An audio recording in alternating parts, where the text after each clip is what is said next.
So, welcome, ladies and gentlemen. After 2 weeks, we have a new session of our seminar, and the speaker is Katerina from the University of Vienna, who is now a postdoctoral fellow in the mobility program financed by the Czech Technical University. So she will be with the Faculty of Civil Engineering till the end of June. Yeah. And so Katerina got PhD in 2020 from the Leibniz University in Hanover. I think she studied completely there all the time. So from the bachelor to master to PhD. And now she is a research assistant in the group of Ulisse Stefanelli at the University of Vienna. So her interests evolved around calculus operations, PDEs, and applied mathematics. And I think from this pocket, so to speak, is also the talk today, and it will be analysis of electromechanical systems. So. Yeah, thank you for the introduction, Martin, and welcome everyone. So as you can see on the screen, our topic today is MEMS.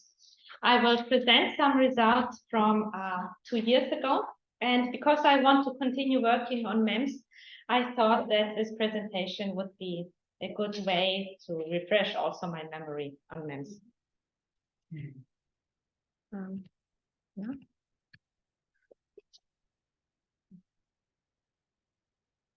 Oh no, it does.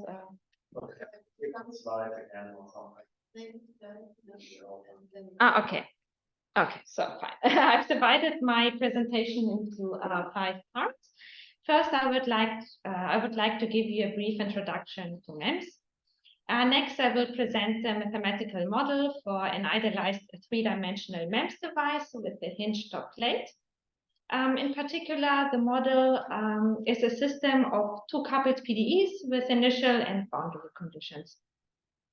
And thirdly, I will show that this model is well posed. Then I will focus on final time singularities. And lastly, I will consider stationary solutions of the coupled system. Okay, so the first question that one might ask is, what are MEMS and why are they attractive? So MEMS stands for microelectromechanical systems, which refers to tiny systems that combine electrical and mechanical components. So MEMS are often smaller than a grain of rice, as you can see in the picture, and are therefore used in a wide variety of applications. So MEMS are commonly used as sensors or actuators. Example of MEMS sensors include pressure sensors and inertial sensors. Inertial sensors, for example, can be found in airbag deployment systems for automobiles and image stabilization systems for video cameras and mobile phones. And examples of MEMS actuators are micro mirrors in video projectors and micro pumps in inkjet printers and, for example, for drug delivery into the blood systems. Oh, okay, there is a picture, but no one can see it.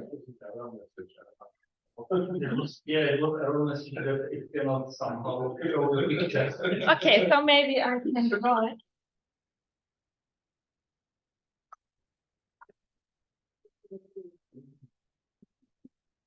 It's very small, so it's so small that you cannot see on the screen.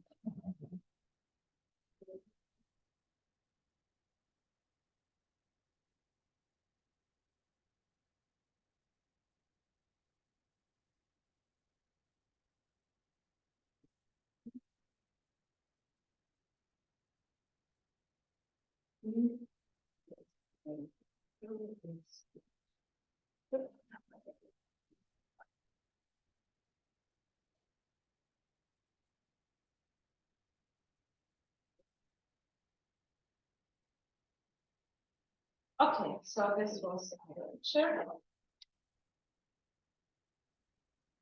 Okay, so today we discuss an idealized MEMS device which performs mechanical motion by electrostatic actuation. And the idealized MEMS device is made of a thin, rigid conducting plate, above which a thin conducting elastic plate is suspended. And the shape of the underformed elastic plate and the ground plate are the same. And the space between the plates is filled with air or vacuum. Okay, so then holding the two plates at different voltages generates a Coulomb force across the device, which results in a deflection of the elastic plate, and so in a change of the geometry of the device. And there is, however, an upper threshold value for the applied voltage V, above which the restoring mechanical forces can no longer balance the attractive electrostatic forces, and the elastic plate pulls in. With this, it sticks onto the ground plate. And this phenomenon is referred to as pull-in instability or touchdown. And estimating this threshold value for V here is an important issue in applications, as it may possibly damage our MEMS device. Okay. Okay, so far for the idealized MEMS device that we want to discuss, and now we derive the equations governing the behavior of the idealized MEMS device. And the applied voltage V will appear in the equations as a parameter. Okay, so the modeling of such idealized MEMS device, Okay, so the modeling of the idealized MEMS device involves the deflection of the elastic plate from its rest position and the electrostatic potential in the varying region between the two plates. And this figure here displays the cross-section of the MEMS device. At this point, we do not know in which direction the elastic plate deflects. Okay, but here in the picture, it just deflects downwards. Okay, so after suitable scaling, the rigid ground plate is located at height z is equal to -1, and the rest position of the elastic plate is at z is equal to 0. And we assume that the elastic plate in its rest position and the ground plate have the same shape D, which is a bounded domain in R2 with a sufficiently smooth boundary. Okay. And we let this U denote the dimensionless deflection of the elastic plate at the point X in D at time T. And in contrast to existing models of MEMS, we assume that the elastic plate is hinged on the boundary. So namely, we fix the vertical position at the boundary of the elastic plate, but not the angle, such as hinges hold the door, for example. And the three-dimensional region between the two plates is described by the set omega U. So for those who are sitting here, I want to write it on the backboard. It is just the set of points X and Z in V R, such that Z lies between -1 and V.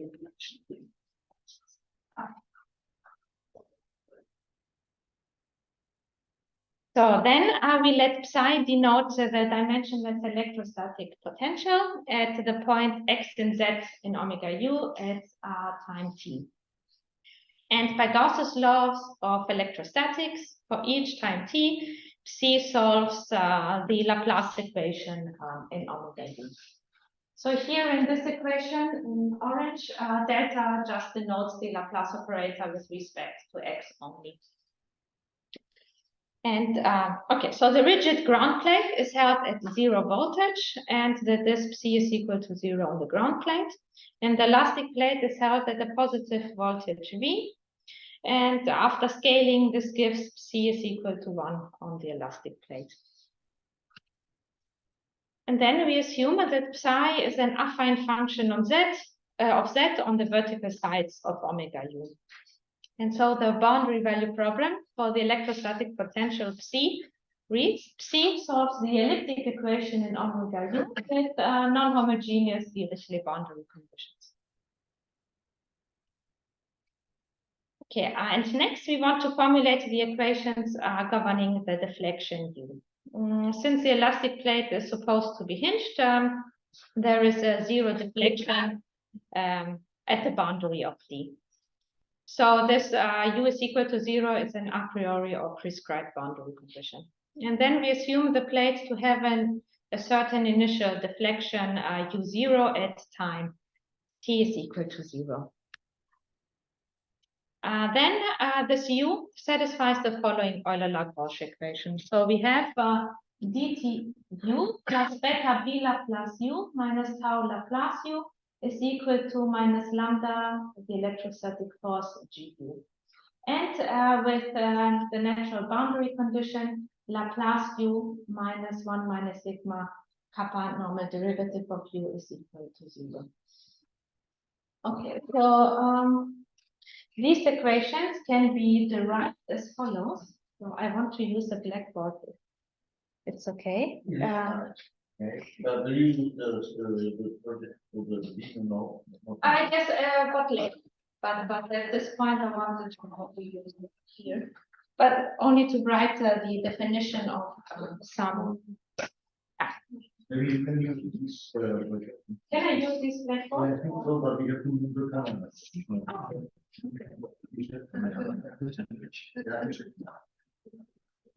Use this blackboard, Katerina. Yeah. Switch on the light here. You check more light on the project. Then, no, maybe yeah, this is the English bad, but yeah, just use it. Let's see. But I can also remove this if it's okay. Maybe it will be better. Yeah. So this one is here.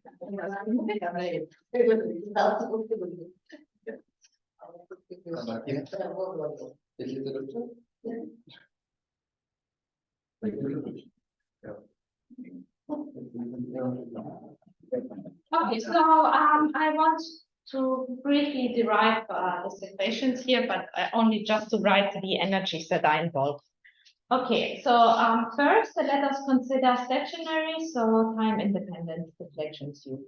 And the simple model for the total energy generated by the deformation of the elastic plate is the following. So we have the total energy E is the sum of the mechanical energy and the electrostatic energy. So this is the mechanical energy, and this here is the electrostatic energy.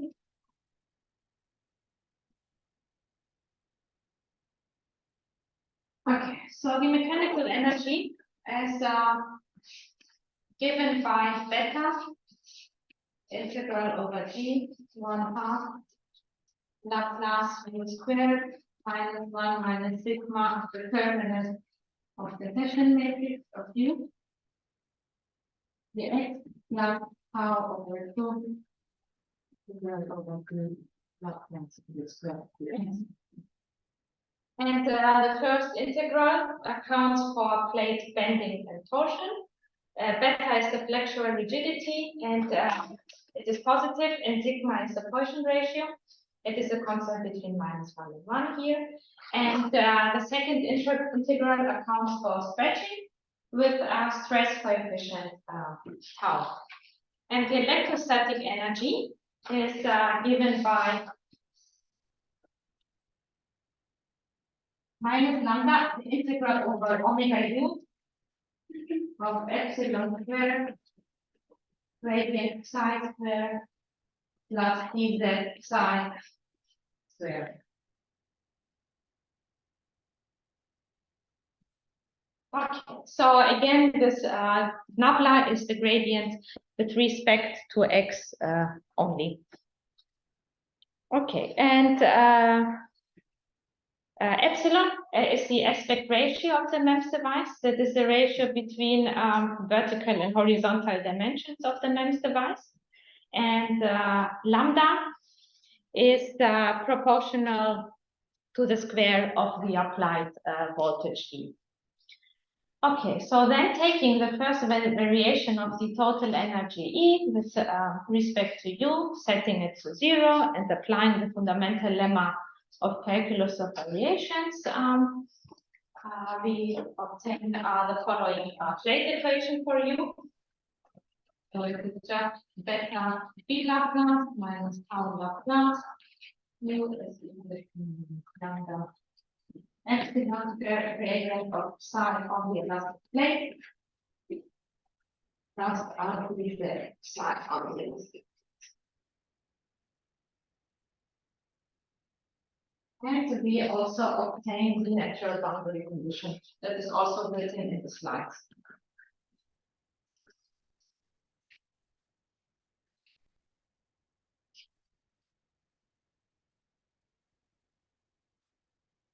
So mu is the exterior normal of the boundary of D, and the function kappa is the sign curvature of the boundary of D, and is taken non-negative for convex domains. Okay, and then we have the prescribed a priori condition U is equal to 0 on the boundary of D. Then we assume that the deflection U also depends on time t, and then Newton's second law yields the following initial boundary value problem. So here just the dtu. This was again this electrostatic cross V of U, and we have only the initial conditions for the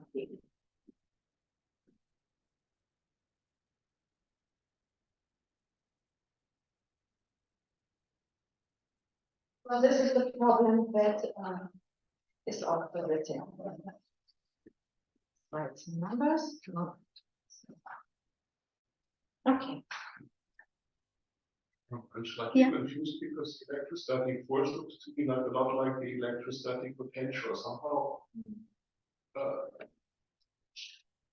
we didn't do a derivative in U and that, or why not? Okay, here we have the derivative on Z, and here this calculates on the elastic plate. This is just a trace. Okay. So yeah, it's not the same. so that there's only okay. So effectively, because the surface is moving. Yes. Okay, so yeah, the equations 1 to 3 are just the fourth order semi-linear parabolic initial boundary value problem. Okay, and of particular importance is the parameter L, which characterizes the strengths of the electrostatic forces and the mechanical forces, and is proportional to the square the applied voltage V. According to what I've said earlier, the pull-in instability or touchdown of the elastic plate on the ground plate is expected to take place for lambda large enough. Also, again, combining the equations for the deflection U and the electrostatic potential psi, we arrive at the following system of equations 1 to 5. So on the blackboard, I've written the equations 1 to 3, and I will write also for the last two, so that the people who are sitting here can remember them.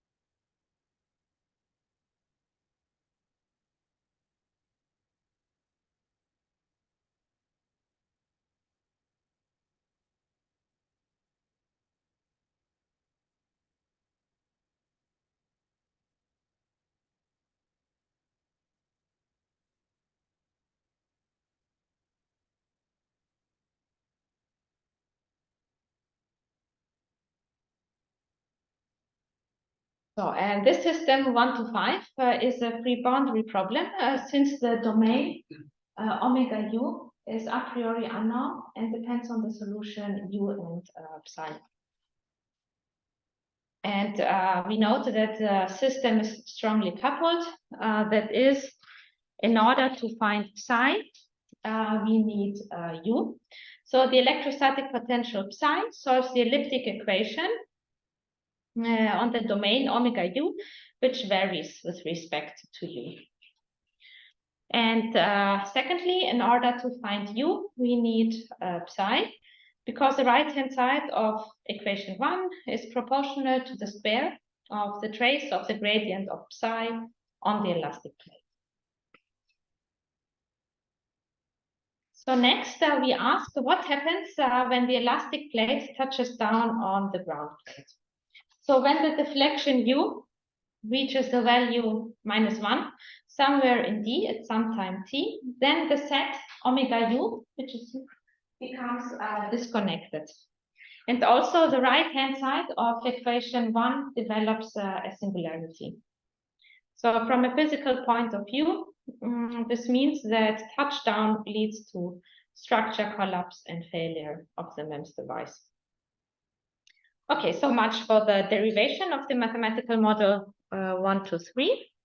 And now let's move on to the well-posedness of this model. Okay, so the following result shows that the full system 1 to 5 is locally well-posed in time. So let D be convex with a C4 boundary and consider an initial value U0 in H3, satisfying the hinged boundary conditions. These are the boundary conditions 2, and is such that it is greater than -1 in D. Then the following holds true.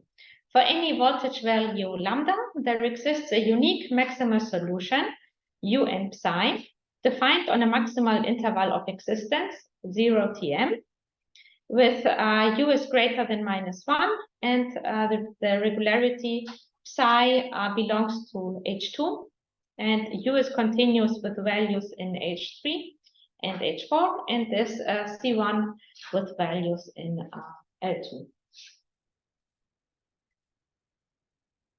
And okay, so if this U0 belongs to an interpolation space between L2 and H4, then we can obtain better regularity for the solution U.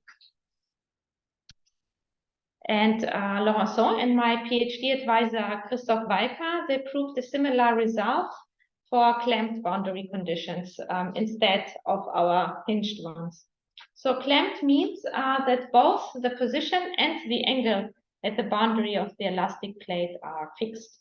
And this gives that U and the normal derivative of U are equal to 0 instead of the boundary conditions 2. Okay, now I want to sketch the proof of the local existence.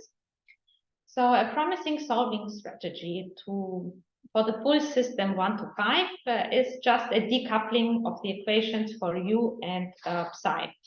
So we first focus on the electrostatic problem 4 to 5 with an arbitrarily given but fixed deflection U of t, and investigate the dependence of its solution psi on this given U of t. And since the time acts here only as a parameter in the subproblem 4 to 5, we can omit it.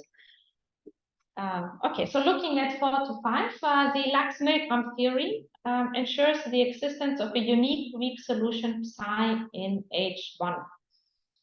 However, the H1 regularity of psi is far from being sufficient to give a meaning to the square of its trace, of its gradient traced in the definition of G.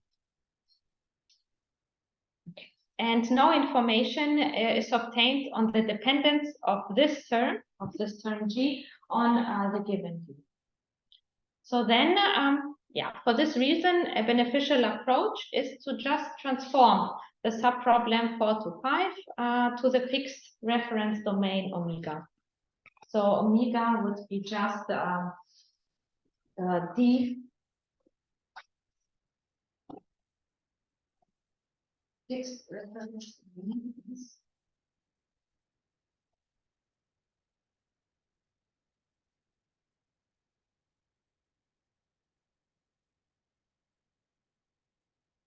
So the fixed reference domain is d times the interval r0 to 1. And the transformed subproblem 4 to 5 then becomes a problem like minus L of phi is equal to an f in omega, and phi is equal to 0 of the boundary of omega. And phi is just the transform. Yeah. So can you remind me what is H3B? So B is B is just the hinged boundary conditions. okay. Yeah. So it's H3 supplemented with the boundary conditions here. Thank you. Okay, so we transform the subproblem 4 to 5 on the fixed reference domain omega, and we get to this transformed problem with the transformed electrostatic potential phi. This is it is just given by psi x1 plus b eta minus 1 minus eta, and x and eta belong to omega. Okay, so now the differential operator L has coefficients belonging to the deflection u and its derivatives up to a second order, and they are singular in the case that u approaches -1. But as long as u is greater than -1, this operator minus L is elliptic, and so this is the reason why we restrict the deflections u to belong to the set S of rho. Okay. Then, since we know that omega is convex because d is convex, we can apply standard elliptic regularity theory and obtain that the function phi solving this transformed problem belongs to H2 of omega. Okay, then the electrostatic potential psi belongs to H2 of omega u. And we find that the electrostatic force G is well defined, globally Lipschitz continuous and bounded. Okay, now having this psi at hand, we can then investigate the subproblem 1 to 3. And we introduce this operator A. And to reformulate the equations 1 to 3 as a semi-linear Cauchy problem for this u. And this of the form dtu plus au minus lambda gu, and with the initial conditions here. And we can show that the operator minus A is the generator of an analytic semigroup on L2 with an exponential decay. Then using this, the variation of constants formula and the contraction mapping theorem, and of course local existence theory from Herbert Ammann, we can finish the proof of the local existence. Okay, now let's take a look to the global existence. The solution pair u and psi exists globally in time. That means that the maximal existence time Tm is infinite, provided the voltage value lambda and the initial value u0 are sufficiently small. And in this case, neither touchdown of u on the ground plane nor a non-block of u occurs. And the proof of this theorem follows also from the contraction mapping theorem. Okay, so much for the local and global closeness of the system. And now let's take a look at the occurrence of finite time singularities. Okay, so let the pair u and psi be the unique maximal solution to the full system on the maximal existence time 0 and the maximal interval of existence 0 Tn, according to what we have proved. And if the maximal existence time Tm is finite, then the H3 norm of u blows up, or touchdown of u on the ground plate occurs as t goes to Tn. and the occurrence of both simultaneously is not excluded a priori. But the outcome of this result is not yet fully satisfactory from a physical point of view, as it does not imply that finite time singularities are only due to the touchdown phenomenon. So it is of great importance to rule out mathematically the non-blow-up of U. Okay, and the following theorem shows that this is indeed possible for our MEMS device with a hinged top plate. And for the proof, we need slightly more regularity for the boundary of D. Okay, now a few words to the proof of this theorem. As a first step, it is shown that the maximal solution pair U and psi satisfies this energy equality. Then we take a T0 and rho 0 such that U of T is greater than or equal to -1 plus rho 0. And the goal is to show that the H3 norm of U of T is bounded by a constant C independent of the maximal time Tm.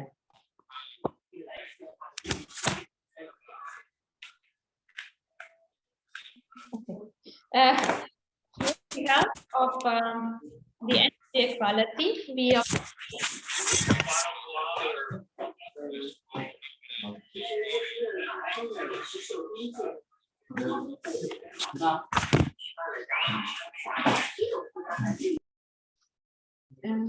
okay.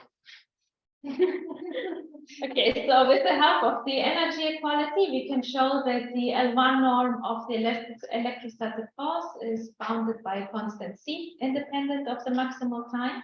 Then using this with semigroup theory in negative Bezoff spaces and the variation of constants formula, we obtain our goal.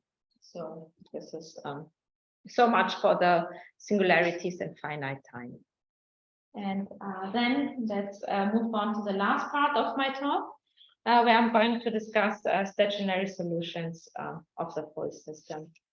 Of interest are existence and non-existence of stationary solutions in dependence of the voltage value lambda. So first, we discuss the existence of stationary solutions through the full system. So let D be convex with a C4 boundary. Then there is a lambda star such that for each voltage value lambda smaller than lambda star, there exists a stationary solution, U lambda and C lambda, with U lambda in H4 and greater than -1 in D and psi lambda in H2. And the proof relies on the implicit function theory. And the principle of linearized stability implies that the stationary solution is asymptotically stable. Okay, so then before turning to the non-existence of stationary solutions, let me say a few words about the direction of the elastic plate deflection. So we ask if the elastic plate deflects towards the ground plate, or if other scenarios such that the sign changing deflection or a positive deflection are possible. Okay, mathematically, it means that let the pair U and psi be a stationary solution to the system, then thus non-positivity of the right-hand side minus lambda GU imply non-positivity of the solution U. And the lack of a maximum principle for fourth-order elliptic differential operators makes this question an interesting challenge. So to answer this question, we have to show that the fourth-order elliptic operator, beta B Laplace minus tau Laplace, with the hinged boundary conditions in 2, satisfies a positivity-preserving property. So we consider just the general boundary value problem for a hinged plate under an external force of density F. And we want to show if non-negativity of F implies non-negativity of U. This means that upwards pushing of a plate yields an upwards deflection of the plate. So for tau is equal to 0 in the problem 6, it is shown by Parini and Stylianou that the Laplace operator with the hinged boundary conditions satisfies the positivity preserving property when the domain D is convex. And our next theorem shows that the same result holds true if we add this second order term. Okay, so let D be convex with a C to 1 boundary and assume that the right-hand side F in this problem 6 belongs to L2. Then for a non-negative F, the solution U is non-negative. So let me point out that just by adding the second order term here, the proof, our proof varies completely from the proof of Parini and Stylianou. So I want to point out only the main techniques used in this proof. So setting V is minus the Laplace U, the boundary value problem 6, this here, can be written as a system of 2 second order problems. Okay, and this system is obviously not decoupled. So V is coupled with a normal derivative of U through the boundary of V, and U here has V as a source. Okay, so then we want to fix some operators and recall their properties. So we use the definition. So we write W as G tau F plus K tau H for the solution of the boundary value problem minus lambda plus tau. W is equal to F in D, and W is equal to H on the boundary of D. And the operators G tau and K tau are well defined. And by the maximum principle, they are even positive. Next, we write NW as minus the normal derivative of W on the boundary of D. And the operator N is also well defined.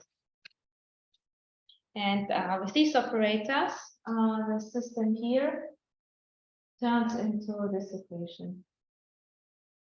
Okay, so taking tau is equal to 0 in the definition here. We obtain that the solution U to the boundary value problem on the right-hand side is given by U is equal to G0V. And the solution V to the boundary value problem on the left-hand side is given by the definition here of the operators as G tau F plus 1 minus sigma K tau kappa N U. Then, okay, from estimates for a weighted first Eklof eigenvalue and by applying the Crane-Rathmann theorem from spectral theory, we can show that the spectral radius of this operator, 1 minus sigma G0 K tau kappa N, is less than 1. And then we can find an expression for the solution U of the boundary value problem by a Neumann series S form. And since G tau and the operator K tau kappa N G0 are positive, so is the combination S tau. And this gives that the solution U is also positive. And this proves the positivity preserving property. So with the positivity preserving property on hand, we are able to answer the question about the direction of the plate's deflection in the MEMS device. So this means that downwards pulling of the elastic plate causes indeed an upwards and downwards deflection of the elastic plate. So minus lambda GU non-positive yields indeed that U is non-positive. And a combination of the positivity preserving property and the Crane-Rathmann theorem yields the following result. So let D be convex with a C4 boundary. Then the operator beta B Laplace minus tau Laplace with the hinged boundary conditions has a positive eigenvalue mu1 with a corresponding eigenfunction phi1 in H for B. And B is again this means that we include the hinged boundary conditions. Okay, and now we have all the ingredients to prove the non-existence of stationary solutions to the full system. Okay, so then let D be convex with a C4 boundary, and suppose that lambda is greater than or equal to the eigenvalue mu1. Then there is no stationary solution to the full system with U in H4 and greater than -1 in D, and psi in H2. And as a final point, I would like to discuss with you the proof of this theory. So let U and psi be a stationary solution to the full system with regularity U in H4, psi in H2, and U is such that it is greater than -1 in D.